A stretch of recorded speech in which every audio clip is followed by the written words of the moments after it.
The stars stretched out like a never-ending ocean of light, silent, cold, endless.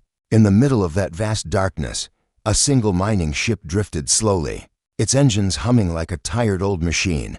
Inside sat a man, just an ordinary human. Miner, his name was Daniel, but out here, names did not matter much. He was one of thousands of workers who dug rocks from asteroids and sold them for credits. He had no title, no fame, and no dream bigger than making enough to survive the next day. The air inside his small cabin was stale. His hands were rough and covered with scars from years of hard labor. His face showed weariness, the kind that came from a life of routine: wake up, mine, eat, sleep, repeat. Out here, every day it was the same. But tonight, something was different. A sound crackled through the silence of his ship. At first, Daniel thought it was just static, some random burst of energy. But then he heard it again, soft, broken, almost like a voice. His tired eyes flicked toward the calm screen. A signal. A weak signal, buried under static. He frowned. Mining zones were not supposed to have signals. These regions were empty, abandoned, dangerous. Who would be sending out a call from here? The screen flashed. A line of alien symbols scrolled across. Daniel leaned forward, squinting. He did not recognize the language, but something about it felt old, ancient. His heart began to beat faster. The signal repeated itself, faint, almost begging. Daniel hesitated. He should ignore it. Miners did not chase strange signals. It was rule number 1 out here. Strange things usually meant death, but curiosity gnawed at him. What if it was another ship in trouble? What if it was salvage? Salvage meant money. Just a quick look, he muttered to himself. He tapped the controls, and his ship changed course. Slowly, cautiously, he followed the signal. Minutes turned to hours. The signal grew stronger. Daniel's ship drifted into an asteroid field, the rocks floating like silent giants, casting long shadows across the void. He had to maneuver carefully, weaving between them, his hands tight on the controls. And then he saw it. At first, it looked like just another shadow. But as his ship drew closer, his breath caught in his throat. It was not a rock.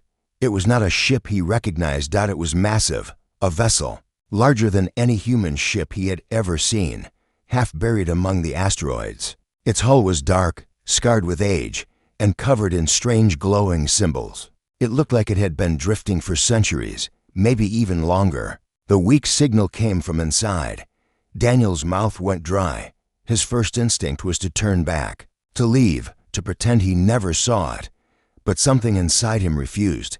Something about the ship called to him. He parked his miner craft against the hull, locking onto what looked like an airlock. He suited up, his heart pounding, his breath echoing loudly inside his helmet. The airlock door hissed open with surprising ease. Dust floated around him as he stepped inside. His helmet light cut through the darkness, shining across alien walls that curved in strange, unnatural ways. The air smelled old, stale, but still breathable. Somehow, the ship still lived. He walked slowly, every step echoing. The silence pressed down on him, heavy and suffocating. Then it happened. The walls lit up. A line of glowing lights flickered on, one after another, stretching down the corridor. Daniel froze. His chest tightened. He had touched nothing, yet the ship was waking up. The ground hummed beneath his boots. Strange sounds filled the air, like whispers in a language he could not understand. His helmet scanner beeped wildly, trying and failing to process the data. It was as if the ship recognized him. He swallowed hard, fear clawing at his throat. He wanted to run back to his small ship, to flee into the safety of the void. But his legs refused to move. Something kept pulling him forward. As he walked deeper, doors slid open on their own. Lights flared to life. The ship was guiding him somewhere. Finally, he entered a great chamber. The walls stretched high, covered in glowing symbols that pulsed like a heartbeat. At the center stood a pedestal, carved from black stone, humming with strange energy. Daniel approached slowly, his hands trembling. The pedestal lit up. A voice filled the chamber, not through sound, but inside his mind, soft, sad, ancient. At last, you have come. Daniel's breath caught. His eyes darted around. No one was there. He was alone yet not alone. The voice continued. The last light of our people fades, but you will carry it. His knees felt weak. Sweat dripped down his neck. I don't understand, he whispered. The symbols on the walls flared brighter, filling the room with golden light. The ground shook. The air hummed with power. The miner stood frozen in terror and awe. He had wanted nothing more than a quiet, ordinary life. But in that moment, he knew his life would never be ordinary again, because something vast, something alien, something ancient had chosen him.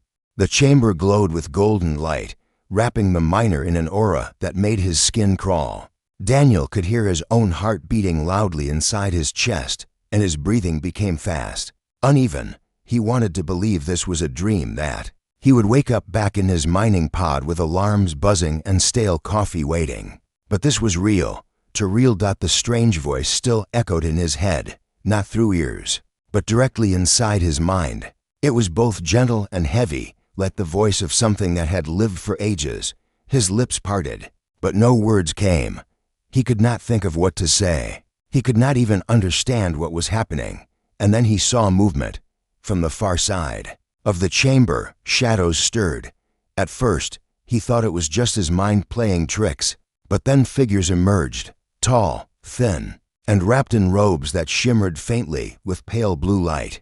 Their eyes glowed faintly in the dim chamber, and their steps were slow, cautious, almost ceremonial. Daniel froze. His suit sensors beeped wildly, warning him of unknown life forms. His mouth went dry. His pulse hammered in his throat. These were not holograms. These were not machines. They were alive. The figures stopped a few steps away from him, forming a half circle. They studied him in silence, their glowing eyes moving across his face, his suit, his every breath. Daniel wanted to raise his hands, to show he meant no harm, but his body refused to move. Then, one of them stepped forward, taller than the rest, with skin that shimmered faint gold beneath the blue glow. It raised a long, slender hand, and Daniel's calm crackled inside his helmet. A voice came through, broken, strained, struggling to form words. You, human, answer the call. Daniel's breath caught. His throat felt dry as sand. What are you talking about? I just followed a signal, that's all. The figure tilted its head, as if studying his words. Then, with surprising strength, it slammed its staff down on the ground. The chamber boomed with sound, and the golden lights flared brighter. You are chosen. The voice declared, stronger now. The last of our people wait. The crown awaits its bearer. Daniel shook his head violently. His chest felt tight, almost painful. No, I'm not anyone. I'm a miner, just a worker. You've made a mistake. The figure's glowing eyes burned brighter, and then it leaned forward slowly. Its face was ancient, worn with time, but there was also a softness there, not anger, not hatred. Something else. You carry the spirit, the voice whispered, almost sorrowful. And so, you are not mistake, you are answer. The others in the half circle lowered themselves, kneeling on the ground. Their hands touched the floor, their heads bowed low. To Daniel's shock, they were bowing to him. To him, a man who spent most of his life with a drill in one hand and stale food in the other. His body trembled. His chest felt as if it would burst. He wanted to scream at them, to tell them he was no leader, no hero, no king. But their faces, their eyes, their voices told him they truly believed it. The tall figure stepped closer, raising its hand. Daniel flinched, but the hand pressed gently against his chest, right over his heart. The touch was cold, yet strangely comforting. Your people are strong, the voice said softly, strong where ours are weak. We are dying. You will not let us fall. Daniel swallowed hard. He opened his mouth, but no words came. His eyes darted around the chamber, desperate for some kind of escape. But the doors were shut. The walls pulsed with golden light, alive like a heartbeat. The ship was watching him, waiting for him. He whispered, barely able to hear his own voice. Why me? The figure lowered its head. Because there is no one else. The silence that followed was heavier than anything Daniel had ever felt. He looked at their bowed heads, their fading bodies, their desperate hope. For the first time, He realized these were not gods. They were not monsters. They were survivors, fragile, fading, reaching for one last chance. And somehow, that chance was him. His hands shook as he pulled off his helmet, letting the stale alien air hit his face. It was thin, bitter, but still breathable. The aliens watched, closely, their glowing eyes fixed on him. He stood there, exposed, vulnerable, but no longer hiding. "I don't know what you think I can do," he said, his voice raw, trembling. "But I'll listen." The tall figure's eyes brightened, and for the first time, Daniel thought he saw relief. It bowed its head slowly, a gesture of respect. "Then you have already begun," it said. The chamber lights shifted, glowing brighter, wrapping both human and alien in a halo of golden fire. The ship hummed louder, alive once more. Daniel could feel it now, something vast, something ancient, something binding him to this place. He had crossed a line he could never return from. And somewhere, deep inside, he knew his life as a miner had ended. He had stepped into something far greater, something dangerous, something impossible, and there was no turning back. Daniel followed the tall alien down a long corridor that seemed to stretch forever. The golden light pulsed on the walls like veins carrying energy, guiding his every step. His boots echoed on the metal floor, each sound heavy in the silence. Behind him, the other aliens walked quietly, their glowing eyes fixed on him as though he was already something greater than himself. He tried not to think about it, but the truth pressed on his chest like a weight. The corridor opened into a wide hall. Daniel stopped in his tracks, his breath caught. It was not empty. Hundreds of alien figures filled the space. They sat in silence, their bodies slouched, weak, and fragile. Their once bright skin had dimmed to dull shades, like fading embers of a dying fire. Their faces looked ancient, hollow, tired. Some barely lifted their heads when Daniel entered, while others simply stared with faint, glowing eyes. The miner felt his stomach twist. These were not warriors, not rulers, not gods. These were survivors, clinging to the last threads of life. The tall alien stepped forward, its voice echoing softly, speaking to the crowd in a language Daniel did not understand. The sound carried sadness, yet also hope. Slowly, one by one, the dying aliens lifted their eyes to him. Daniel's heart pounded, his hands clenched into fists. He wanted to run, to turn and leave, but his legs would not move. They were staring at him as if he was the answer to everything they had lost.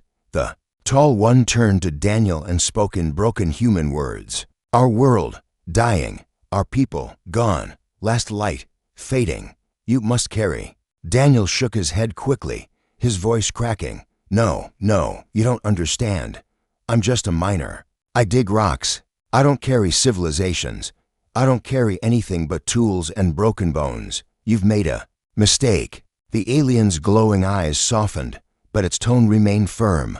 "Not mistake. Truth. You are chosen. Not for what you are, but for what you are not." Daniel blinked. His mind swirled with confusion. What does that even mean? The alien did not answer right away. Instead, it gestured toward the crowd. Daniel's eyes swept across the weak figures once more. He saw children curled up against their mothers, their glowing skin almost gone. He saw old ones with trembling hands, eyes full of emptiness. And he saw fear, the kind of fear he had known in himself when a mind tunnel collapsed, when he was trapped with no way out. The fear of waiting for the end. Something twisted inside him. The alien spoke again. "Our kings, our bloodlines, all broken. We lost, no leader, no strength. Only death remains. But you, human, not of us. You are free from our fall. Your heart, new.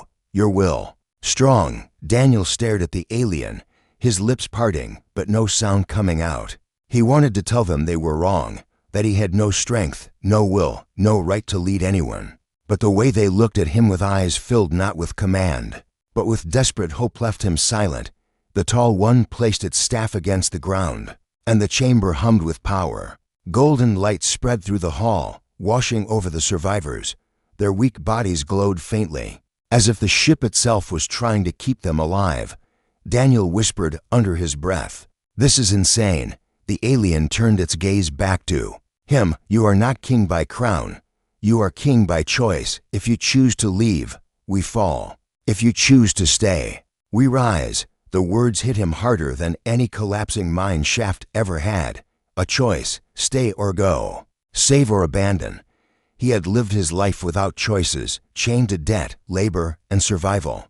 But now, suddenly, he had the greatest choice of all, an entire civilization hanging on his answer. He lowered his head, staring at the floor. His thoughts screamed inside his skull. "You can't do this. You're just a man. You'll fail them. Walk away. Leave now."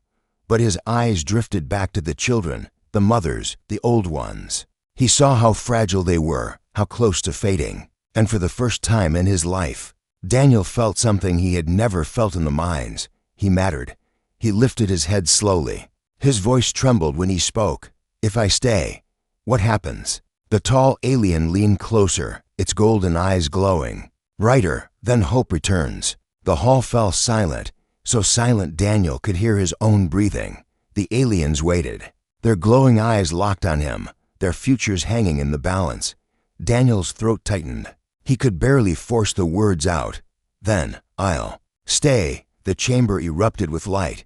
The walls pulsed with golden fire, brighter than ever before. The survivors raised their heads, weak voices rising in a sound that was half cheer, half cry. It echoed through the hall, filled with relief, sorrow, and a strange kind of joy. The tall alien lowered itself onto one knee, bowing deeply. The others followed, hundreds of fragile bodies kneeling before a miner who had once been nothing. Daniel stood frozen, trembling, his chest heavy with fear and wonder. He did not feel like a king. He did not feel like a leader, but as the light washed over him and the voices of the aliens filled the hall, one thing became clear: his life was no longer his own. And whatever came next, the galaxy would never see him as ordinary again. Daniel barely slept that night, if it could even be called a night. The alien ship had no sun, no moon, no cycle of time, only the golden lights that pulsed faintly through the walls, like the heartbeat of some living creature. He sat on the edge of the platform where they had left him, helmet in his lap, staring at the endless symbols glowing faintly across the chamber. His mind would not quiet. Every time he closed his eyes, he saw their faces, those eyes fragile, desperate, but full of belief.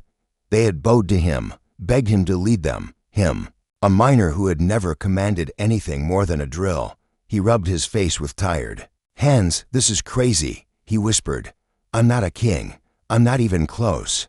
The doors opened with a low hiss. The tall alien returned, robes shimmering faintly. Daniel looked up, his body tense. He still did not know what to call it. Not man, not woman, not even human, just alien. The figure approached slowly, staff tapping lightly against the floor. Its golden eyes watched Daniel carefully, as if weighing his soul. "You did not leave," the alien said in its broken human tongue. Daniel gave a bitter laugh. "I tried, believe me, but every time I thought of walking out that door, I remembered. Your people, I couldn't do it." The alien tilted its head. "This is why you are chosen." Daniel stood, shaking his head. "No, you don't get it. Leading people, I don't know how. I can barely lead myself. I've made mistakes. I've failed. I'm no ruler." The alien stepped closer, lowering its voice. "A crown is not weight of gold. It is weight of choice. You have carried choice already. You stayed." Daniel clenched his fists, his voice sharp. "But what if I fail? What if I can't save you? What if I lead you into worse than what you already face?" The alien's glowing eyes softened, and for a long moment, it said nothing. Then finally, "Failure is life, but you will try, and that is more than we have left." Daniel's chest tightened. He wanted to argue, but the words stuck in his throat. The alien lifted its staff, and the walls shifted. The floor beneath them moved, lowering into the depths of the ship. Daniel stumbled, clutching the wall, as the chamber descended into darkness. When the floor settled, new lights flared. Before him stretched a vision he would never forget. Through a wide glass window, he saw their world. A planet below, once bright, now broken. Cities collapsed, oceans faded, skies heavy with storms. Fires burned faintly in the distance, glowing like dying candles. It was beautiful and terrifying, like staring at the last breaths of a once great empire. Daniel's mouth hung open. God, it's all ruined. The alien spoke, voice heavy with sorrow. Our sun weakens, our world dies, our people scatter, enemies circle, waiting to take what little remains. We are shadow of what we were. Daniel pressed a hand against the glass. His reflection stared back, small and fragile against the endless ruin below. He thought of his own life mines collapsing, debt collectors calling, nights spent staring at the ceiling wondering if he would ever be more than a forgotten worker. He had always believed his life meant nothing. But here, standing before a dying world, he realized he might mean everything. He turned slowly to the alien. And you think, I can fix this. The alien bowed its head. Not fix, lead. You will give us one more chance, or you will give us an end with dignity. Both are better than silence. The weight of those words sank into Daniel's chest. He felt as if the ground was no longer solid beneath him. His stomach twisted, fear clawing at his insides. He wanted to scream that they had chosen wrong, that he was not ready, not capable. But another voice inside him whispered something he had never dared believe. Maybe this is your chance. For the first time in his life, something looked at him not as a worker, not as nothing, but as a leader. Daniel exhaled slowly, his shoulders heavy. If I do this, if I even try, I'll need help. I'll need to learn. The alien's eyes glowed brighter. We will teach, we will stand, but crown rests with you. Daniel closed his eyes. He felt the walls pulsing around him, the hum of the ancient ship, the faint hope clinging to the survivors. He thought of his old life dust, darkness, endless tunnels. He had been trapped for so long, and now, the universe had placed a crown in his hands. When he opened his eyes again, something in him had changed. He still felt fear. He still felt unworthy, but he also felt a spark, tiny, fragile, but real. The alien placed its hand gently against his chest, just over his heart. King not born, king made. Today you begin. Daniel swallowed hard, his throat tight. His voice came out barely more than a whisper. Then let's begin. And for the first time since the signal had called him, Daniel felt the universe shift. The days that followed were nothing like Daniel had ever known. He was no longer drifting in his small mining ship, no longer surrounded by the sound of drills and machines. Instead, he stood in the heart of an ancient vessel, a ship that seemed alive, its golden veins pulsing like blood through its walls. The aliens treated him not as a guest, but as something more, bowing when he passed, whispering in voices too soft for him to understand. It made his skin crawl. Daniel did not feel like a king. He felt like an imposter. They gave him chambers to rest in, chambers far larger than the cramped cabin he once called home. The bed was soft, the air sweet, the walls alive with glowing patterns that shifted when he touched them, yet sleep never came easy. He spent long hours staring at the ceiling, wondering when he would wake from this impossible dream.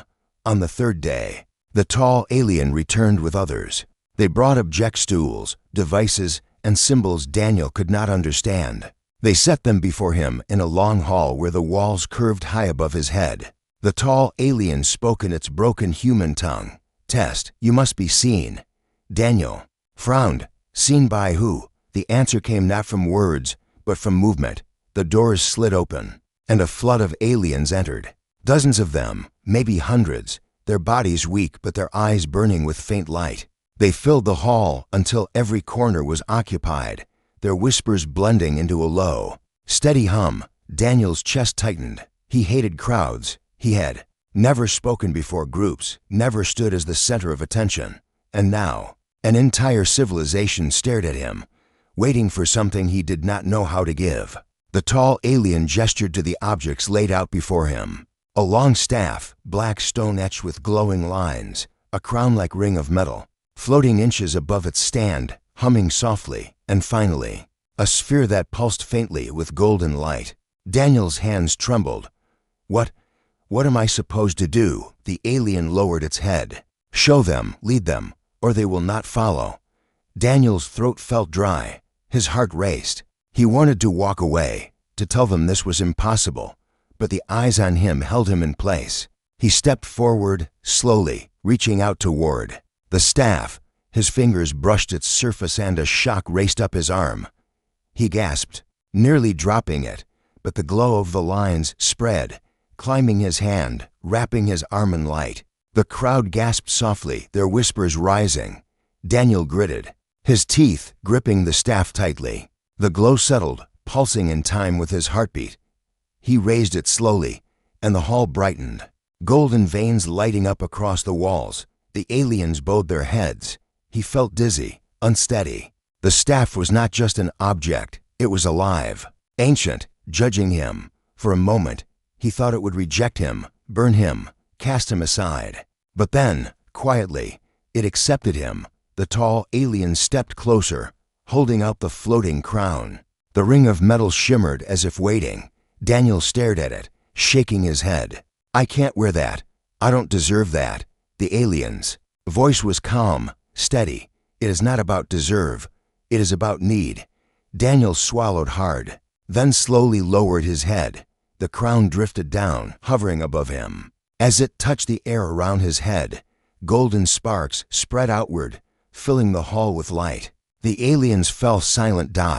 And then the voices came, not from the crowd, not from the alien before him, but from the crown itself. Whispers filled his mind, ancient voices, old rulers, memories of battles and triumphs, victories and losses.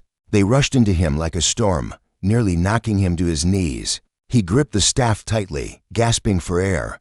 But through the chaos, one thing became clear. The crown was not giving him power. It was giving him weight. The weight of 1,000 rulers, 1,000 choices, 1,000 failures. Daniel's legs shook, but he stayed standing. Slowly, he lifted his head. The crowd looked up at him with wide eyes, their glowing gazes filled with something new hope. The tall alien spoke, its voice carrying through the silence. "He stands. He carries. He is crown." The hall erupted. The weak voices of the aliens rose together. A cry that shook the walls. It was not the cheer of strength, but the cheer of survival, of a people who had found something to cling to. Daniel lowered the staff, breathing hard, sweat dripping down his face. He wanted to scream that he was not ready, that this was a mistake. But as the voices filled the hall, he realized something terrifying. They believed, and belief was heavier than any crown. The tall alien leaned close, speaking softly so only he could hear. "This is first step. Now comes trial. They will follow, but only if you guide." Daniel stared at the crowd, his grip on the staff tight. He was a miner, nothing more. But as he stood in the golden glow of the chamber, wearing a crown of light, he knew there was no turning back. The trials had already begun. The alarms echoed through the alien ship like a scream. Daniel jerked awake, gripping the staff that never left his side. The golden veins of the walls flashed red, pulsing in rapid bursts, filling the corridors with shadows that shifted like firelight. He stumbled out of his chamber, heart racing, and found the tall alien waiting. "They come," the alien said, its voice sharp and urgent. Daniel's stomach dropped. Who? The alien's glowing eyes darkened. "Hunters, enemies of our fall. They wait for end. But now they strike." Daniel followed quickly, the staff heavy in his grip. The corridors vibrated as the ship shifted into motion, awakening. From its long sleep, Daniel had no training, no idea how to command, but everywhere he turned, eyes looked to him, eyes filled with fear, yet also expectation. He entered the command hall. The windows stretched wide, showing the stars beyond, and there they were, shapes cutting through the darkness, dozens of enemy ships, sleek and sharp like blades, circling in silence. Daniel's throat went dry. He had seen battles on news feeds, back on Earth, distant wars fought by governments and soldiers, but never like this, never with him standing in the middle of it. The tall alien raised its hand, speaking quickly in its own tongue to the survivors gathered at the consoles. Their fingers moved across glowing panels, energy flaring through the walls. The ancient ship roared to life, weapons unfolding like wings. Daniel gripped the staff tighter. "I don't know how to do this," he muttered. The tall alien turned to him. "You are not soldier. You are will. They need your voice. Stand." The staff pulsed in his hands. glowing brighter as if it agreed. Daniel stepped forward, forcing his voice out, louder than he felt inside. "We fight back. We don't give them this ship. We don't give them your people. Not tonight." The aliens stirred at his words. Their weak bodies seemed to find strength, their trembling hands steadying. Panels lit brighter. The ship groaned as power surged through it. The enemy fired first. Bright beams of light tore through the darkness, slamming into the shields. The vessel shook violently. Daniel staggered, barely staying on his feet. Sparks rained from the ceiling. He shouted over the chaos, "Hit them back. Don't let them surround us." Golden beams shot from the alien vessel, cutting through space like lances. One enemy ship exploded, fire blooming in silence. The crowd in the hall gasped, then shouted a sound not of despair, but of rising courage. Daniel felt it, something awakening inside him. He was no soldier, no commander, but his instincts told him what mattered. Don't give up, don't let fear win. That was the only rule he knew, and it was enough. The enemy swarmed closer, firing in unison. The shields cracked. One corner of the ship blew apart, flames spilling into the void. Daniel's chest tightened. He pointed with the staff, his voice raw. "Turn, keep moving. Don't let them pin us down." The aliens obeyed, the ship twisting through the stars, moving faster than Daniel thought possible. Golden light trailed behind it, weaving patterns through space. Enemy fire streaked past, some missing, some hitting. The tall alien's voice cut through the noise. "We cannot last. Too many." Daniel clenched his jaw, his mind raced. He remembered his years in the mines, trapped in tunnels with no way out. Survival had never been about strength. It had been about cleverness, stubbornness, refusing to die when the world told you to. His eyes locked on the asteroid field ahead. Massive rocks floated in silence, shadows stretching like giants. "There," he said, pointing. "Take us in." The alien hesitated. "It is death." Daniel's voice was steady now. "It's a chance." The ship dove into the field. Enemy vessels followed, weaving through the rocks. Beams of light lit up the darkness, explosions sending debris spinning. Daniel gripped the staff, shouting directions, guiding them through the chaos like a miner navigating collapsing tunnels. "Left, down, cut across that gap now." The ship obeyed, sliding through narrow spaces that should have crushed it. Enemy vessels collided with rocks, bursting into fire. One by one, they fell, but more still followed. Daniel's breath came fast, sweat dripping down his face. His heart pounded, but he didn't stop. He couldn't stop. Keep pushing, keep fighting. At the heart of the asteroid field, Daniel saw a massive rock, cracked open, glowing faintly with energy. He realized what it was, a power core, a natural energy storm trapped inside stone. He pointed the staff, aimed the weapons there. Now, the aliens obeyed. Golden beams lanced out, striking the core. For a moment, nothing happened. Then light erupted. A blinding explosion filled the field, shockwaves tearing through the void. Enemy ships caught in the blast shattered, ripped apart like paper. The survivors scattered, retreating into the darkness. The alien ship trembled, but held steady, shields straining against the force. Then silence returned. Daniel sagged against the staff, chest heaving. His body shook with exhaustion, his mind screaming that he should be dead. But around him, the aliens lifted their heads. Their glowing eyes burned brighter than before. The tall alien placed its hand on his shoulder. "You saved them. You saved us." Daniel swallowed hard, unable to speak. He looked out at the stars, the burning wreckage drifting among them. He had not just survived. He had led Dot, and for the first time, he began to believe. The silence after the battle felt heavier than the battle itself. The ship drifted slowly out of the asteroid field, its golden lights dim but steady. The sound of its engines like a deep breath after exhaustion. Wreckage from the enemy ships floated in the distance, glowing faintly in the starlight. The survivors on board did not cheer, did not raise their voices in triumph. Instead, they simply stared at Daniel. Their glowing eyes held something new: trust. Daniel leaned heavily on the staff, his body weak, his throat dry. His hands still shook from the fight, and his mind replayed every moment of chaos. The explosions, the screams, the choices he had made without thinking. He had been sure he would kill them all with his mistakes, yet somehow, impossibly, they had survived. He looked at the tall alien beside him. Its face, usually unreadable, now carried a faint expression: relief, maybe even pride. "You led," it said softly. Daniel shook his head. His voice was hoarse. "I just tried not to die. That's all I've ever done." The alien lowered its head. "And yet, they live. Because of you." Daniel turned away, staring out at the stars. He wanted to argue, to deny it, to say again that he was no king. But the truth pressed against him. Those eyes watching him were not the eyes of people forced to obey. They were the eyes of people who had been given back something they thought was gone: hope. For days, the ship traveled across the void, carrying its fragile passengers. Daniel walked the corridors, the staff always in his grip, though he still felt unworthy of it. Everywhere he went, the aliens bowed, whispered, reached out their trembling hands as if touching his shadow might save them. He did not feel like a king. He felt like a miner still lost in someone else's dream. Yet when he passed the children, their glowing faces turning up to him, he forced himself to stand taller. They deserved more than his doubt. One evening, the tall alien brought him to the great chamber again. The crown of light still floated there, humming faintly, waiting. Daniel's stomach twisted at the sight of it. The alien spoke. "The people ask. They want their king."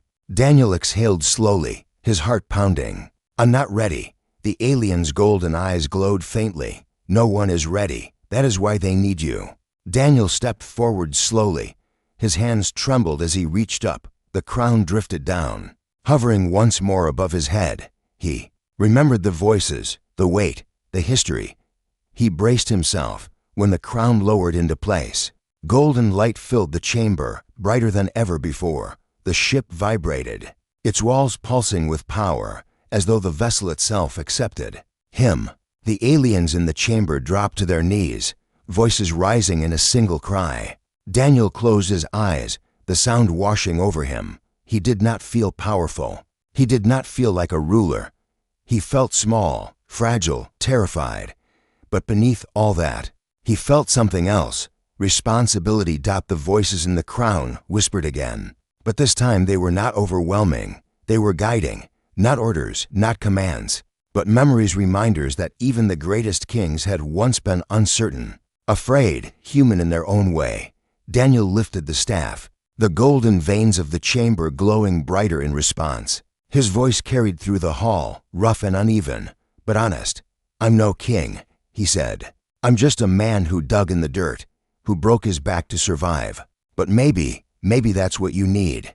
Someone who knows how to fight when the world tries to crush him. Someone who doesn't give up." The crowd stirred, voices rising in agreement, their glowing eyes shining brighter. Daniel took a deep breath. "I don't promise victory. I don't promise miracles. But I promise this: I will not abandon you. I will not leave you to die. If I carry this crown, I carry it for all of you. And I will carry it until I fall." The chamber erupted with sound, weak voices rising like thunder. For the first time, Daniel did not shrink from it. He stood tall, the crown glowing, the staff alive in his hands. In that moment, something shifted inside him. He still felt fear, but it no longer chained him. He still felt doubt, but it no longer ruled him. For the first time, he allowed himself to believe what they saw in him. Not a miner, not a mistake, a king. The tall alien lowered its head deeply. "The crown lives again. The empire breathes again. Because of you." Daniel looked out at the crowd, his chest heavy, his heart steady. He thought of the mines, of the dust and the darkness, of the years wasted believing he was nothing. And he realized the truth: sometimes the galaxy chose its kings not from bloodlines, but from the broken, the forgotten, the ordinary. He raised the staff high. The chamber glowed like a sun. The aliens lifted their hands, voices rising together, not in desperation, but in hope. And so, in the silence of space, among the ruins of a dying empire, a miner became a monarch, not by desire, not by destiny, but by choice. The galaxy would remember him not as Daniel the worker, but as Daniel the king, an ordinary human who carried the weight of a fallen civilization. and gave it one last chance to rise.